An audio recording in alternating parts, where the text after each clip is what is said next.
আসসালামু আলাইকুম। আলহামদুলিল্লাহ, আপনারা সবাই ভালো আছেন। তো আমি আমাদের ইনকিউবেটর মেশিনে গত আর কি 21 দিন আর কি আগে মুরগির ডিম, তারপর কোয়েলের ডিম দিছিলাম। তো আলহামদুলিল্লাহ সেখান থেকে বাচ্চাগুলো ফুটে বের হচ্ছে। তো কী পরিমাণ বাচ্চা আমি পাইছি আপনাদের ভিডিওর মাধ্যমে দেখাবো। আর একটা বিষয়, আপনাদের যদি কারোর কোয়েলের ডিম বা মুরগির ডিম বা হাঁসের ডিম, তো এগুলোর যদি বাচ্চা কারোর প্রয়োজন হয়, কোয়েলের বাচ্চা, মুরগির বাচ্চা বা হাঁসের বাচ্চা, এগুলো আমার থেকে এক সপ্তাহ আগে বা 2-3 দিন আগে বললে আমি যে কোনো টাইমে আপনাদের বাচ্চা সরবরাহ করে দিতে পারবো। তো আমি আপনাদের দেখাচ্ছি, দেখেন এখান থেকে আসলে কী পরিমাণ বাচ্চা আমি পাইছি বা কী পরিমাণ বাচ্চা ফুটে বের হচ্ছে।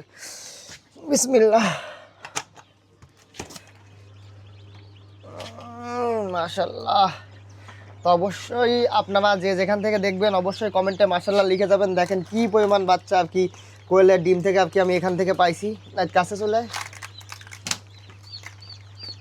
দেখেন, মাশাল্লাহ সব বাচ্চা ফুটে গেছে। কোয়েলের ডিম আছে, পাশাপাশি মুরগির ডিম দিছিলাম, সেখান থেকেও বাচ্চা ফুটে বের হচ্ছে। কি সুন্দর।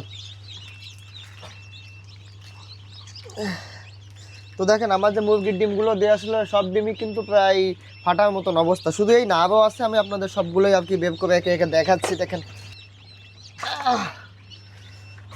আরও আছে, আরও আছে, এখন এই শেষ না, আরও আছে, আরও আছে, আরও আছে। এই যে দেখেন, শুধুমাত্র এই একটা মেশিন থেকে আমি কি পরিমাণ বাচ্চা পাইছি। যাই হোক, আলহামদুলিল্লাহ আমার এই মেশিনের হ্যাসিং রেট অনেক ভালো। আমি 100 ডিম থেকে প্রায় 90% বা 95% পর্যন্ত ডিমের হ্যাসিং রেট যেটা, সেটা কিন্তু পাইছি মাশাল্লাহ। তো দেখেন বাচ্চাগুলো কিন্তু যথেষ্ট পরিমাণ সুস্থ সবল। এই পাশেটা যদি দেখায়, দেখেন এইখানে আপনার যে মুরগির ডিমগুলো দিয়েছিলাম সেখান থেকে কিন্তু বাচ্চা ফুটে বের হচ্ছে। তো আপনারা ডিম থেকে যখন আর কি বাচ্চাটা ফুটে বের হবে, তখন আপনারা মেশিনটা বারবার খুলবেন না। আপনারা দেখা যাচ্ছে 6-7 ঘন্টা পরে পরে একবার খুলবেন। তো আপনারা যদি দেখা যাচ্ছে বেশি মেশিন খোলেন বা করেন, তো সেক্ষেত্রে দেখা যাচ্ছে আর্দ্রতার যে ঘাটতি সেটা হয়, সেক্ষেত্রে দেখা যাচ্ছে ডিমের থেকে বাচ্চা ফুটার যে পরিমাণটা সেটা কিন্তু অনেকাংশে কমে আসে। তো আমি এখন খুলে এগুলোর ভিতরে যে ডিমের খোসা বা ডিমের যে অবশিষ্ট যে অংশ, সেটা কিন্তু আমি বের করে দিচ্ছি।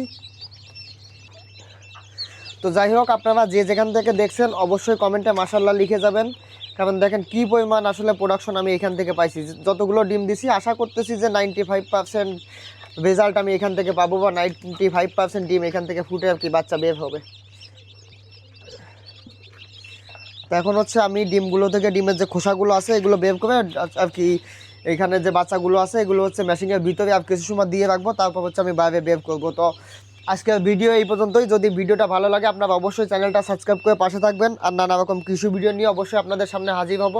আর যদি কারো বাচ্চার প্রয়োজন হয় অবশ্যই আমার সাথে যোগাযোগ করবেন। ইনশাল্লাহ আমি সুস্থ সবল বাচ্চা আপনাদের দিতে পারবো। তো আজকে এই পর্যন্তই, সবাই ভালো থাকবেন।